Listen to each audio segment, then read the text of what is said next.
over-under. Have at it. That's an interesting total because we've been watching Minnesota all season, that Purple People Eater defense that they had. They've actually taken some hits over the last handful of weeks, but, boy, that 46 is a large figure for that game. Seems like it, doesn't it? Yeah, it sure does. I got 5 points is what I got. What did you say your spread is? I have it at 4.5. Okay, I had it at 5. I'd moved from 4.5 to 5. So it's here 5. Again, step on. Yeah, I don't understand this. I really don't. I know Peterson's coming back. I don't think that fantasy owners need to stick him in their lineup by any stretch of the imagination. No. I think Minnesota's averaging less than 2 yards per carry on offense. Indianapolis, boy, they laid an egg last weekend. We called that, though. Division game, and we knew Houston was going to pull that one out. This was a difficult one. I wouldn't touch this one if I'm in Vegas, but I'm going to go I think Andrew Luck's going to have a little bit of firepower, even though that Minnesota defense is the defensive secondary is pretty solid. I'm going to go Minnesota wins the game, though, and they go under that total, 23-20, Minnesota. 23-20, Minnesota. Yeah, I think the unders play here. That is a peculiar 45.5, 46 points. I don't understand where that comes from. Indianapolis has been an unders team as far as the information I have. They've gone under in 4 of their last 6 games. They've gone over in 5 of their last 5 games on the road. I don't see that many points. Nobody else is putting up a ton of points against Minnesota. There's nothing to suggest that Indianapolis outside in the cold in Minnesota in December is going to do that. I know Andrew Luck can play in the cold weather. He's done it before. I just can't. I'm taking Minnesota to lay those points. I do think they win this game outright. I think they win it handily. I think Minnesota actually wins this game 23-. Oh, what is that? Is that a 4? No. Yeah, 23-14. Minnesota. That under is so tempting. I don't see where do they get 6 touchdowns in this game. I don't know. 46. Like I said, that's one of those teasers that Vegas is throwing at you that they're trying to tell you they know something. Yeah. So something's rotten in the state of Denmark. I do think, though, if Adrian Peterson plays, I would not start him anywhere. But I do think that if he is healthy and he does play, he's got a pretty decent opportunity to run all over Indianapolis. But you can't start him. I think that opens by getting him on the field, though. That's going to open things up for Stephon Diggs, Kyle Rudolph, and watch out for Adam Thielen. He's another guy that's stuck on the waiver roster or the waiver wire right now in Week 16. He might come up with a big play. Yeah, I think so. He's been prone to it. You mentioned that earlier, and I don't disagree. Let's get to a real dirtbag football game. 10-point spread in Buffalo. The Buffalo Bills play host to the Cleveland Browns. Buffalo laying the 10 points over under here, 41.5. Peculiar matchup, man. I keep hoping and finding and thinking that there could be this 1 week potentially Cleveland's going to win a game. They're going to get it. They're going to get it this week. They're not going to get it this week. I just can't.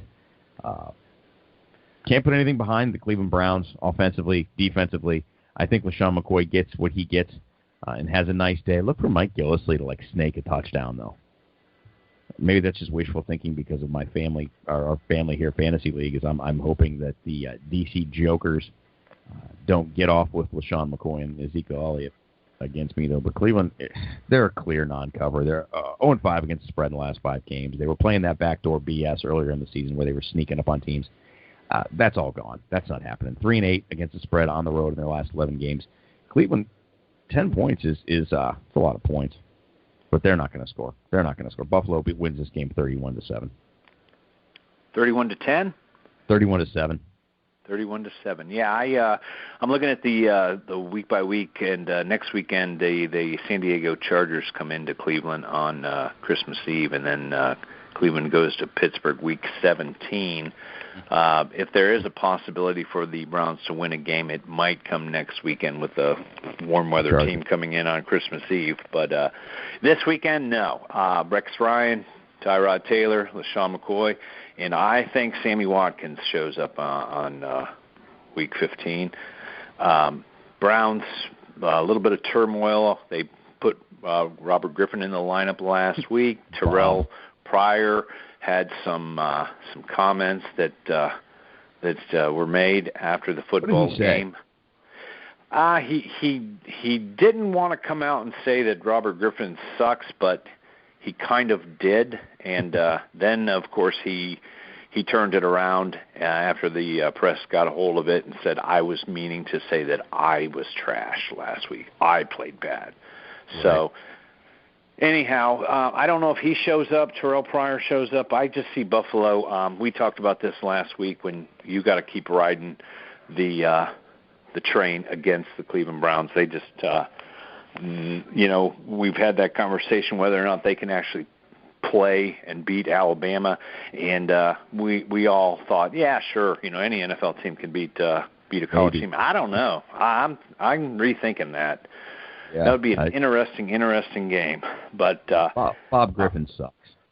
Yeah, I'm all over it with you. I think Buffalo shellacks the Cleveland Browns. I just don't see them showing up the last 3 weeks. Why? They're 0-13. I'm going Buffalo 31, Cleveland 10. 31-10. Wow, we are on the same page here. And you're right. I will think that in defense of the Cleveland Browns, these guys are all 1099s. Like Peeps always says, they're playing for the name on the back of their jersey at this point in the season, and he's right. They are. Nobody wants to be part of an 0-16 situation. Nobody does, and I think that's reason enough. I respect guys like Terrell Pryor tremendously because he wants to win. He wants to win a game. Nobody wants to be 0-16.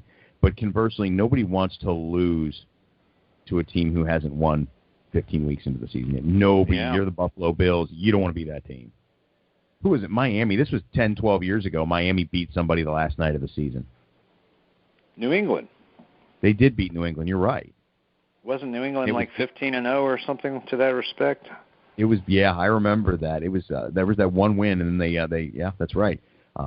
And I remember the celebration they had on the field that night when they won that game. It was a big deal. Nobody wants to be 0-16. Nobody wants to lose to the team that's 0-13 years. So Buffalo smokes them. This has got Smokehouse written all over it. Smokehouse. It does, man. It does. Here's actually a pretty good game. I've been high on the Tennessee Titans all season long, and I still am. But they travel to Kansas City, loudest stadium in the NFL from what I've been told. Kansas City's a 5-point home favorite. Over under here again, 41.5. Really hovering around that 40 number. I've been a Tennessee fan all year long, as I just mentioned. I like Marcus Mariota. I think he's going to be a great player. Can't figure out the Kansas City Chiefs. Just nothing flashy, nothing super beautiful about what they do. I don't even know what they remind me of. They're like an old sled dog, and they just keep pulling, and somehow or another they get there. And when the clock strikes 0, they get there, and they get there, and they get there. This is a team that wins a lot of football games. What do you think, before I ramble on about nothing? Well, Kansas City's like 11-1 straight up in their last 12 games at home. They're, like you said, it's a loud stadium. They're tough to beat at home. They've been getting an awful lot of play out of their special teams here recently. Tyreek Hill is the real deal. I think he's the fastest man in the NFL. If Joey Peeps was in the NFL, he'd probably be the second fastest man because I watched Joey Peeps in action last night, and he's got some game. Yeah, he was moving. Mm-hmm. Dancing machine. Tell him, Joe, where my hose at? Game. An interesting side to this ball game. The computer picks I'm looking at has Tennessee winning this game outright, and you know what? I think Kansas City could slip up here. This isn't a gimme game, and there's a lot of pressure on them. They have, I believe, the number 2 seed in the NFL right now, in the AFC right now, behind New England. So they are playing for that first round bye. They're not going to roll over by any stretch. They're not going to look ahead by any stretch. They're too well coached. Tyreek Hill is the man. He's going to make some plays. Jeremy Maclin, I don't think he is a factor at all. Travis Kelce should play well. Delaney Walker should play well. You asked me earlier about DeMarco Murray, and I just don't think that DeMarco Murray should ever be benched, especially in Week 15 of your playoff run, even though they're playing Kansas City. Kansas City's a little suspect on the pass defense, believe it or not, so that could open things up for DeMarco Murray. I'm going Tennessee straight up to beat Kansas City. This is Pepper Jack's upset of the week. I think it goes over that 41.5. Give me in the squeaker, Tennessee 24, Kansas City 23. That is as squeaky as it gets. I'm with you, man. I think the Titans beat them. I know that a lot of that could be my heart talking, but if you look at that AFC South division, it is in knots. Houston 7-6, Tennessee 7-6, Indianapolis 6-7. If what we say is correct, and Minnesota beats Indianapolis this week, they fall to 6-8. Tennessee and Houston both win. These teams are 8-6, and they're ready to duke it out for that division. I like everything that Tennessee does. Last year, after they fired, who did they fire? Ken Wisenhunt? Yeah, I believe you're right. Yeah, everybody hates him. When they let him go and Mike Mularkey took over, Mularkey's a retread, and it's whatever. And at the end of the season, when those players went into a team meeting and told ownership in Tennessee, you got to keep Coach Mularkey here, that speaks volumes. Oh, that's just Mularkey. It's baloney. He doesn't stand for baloney. That's Mularkey.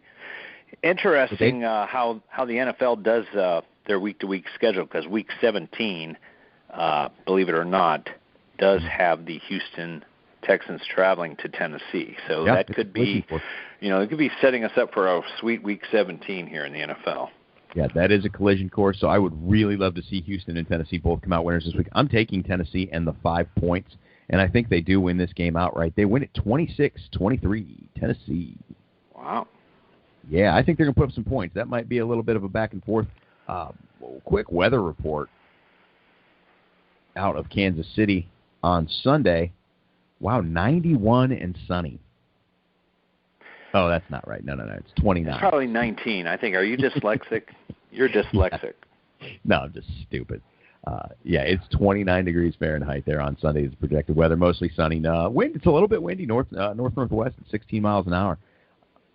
I'm not a weatherman. I don't know what any of that means, but I think that the ground game is good in Tennessee. Tennessee wins the game outright. Beat them Chiefs.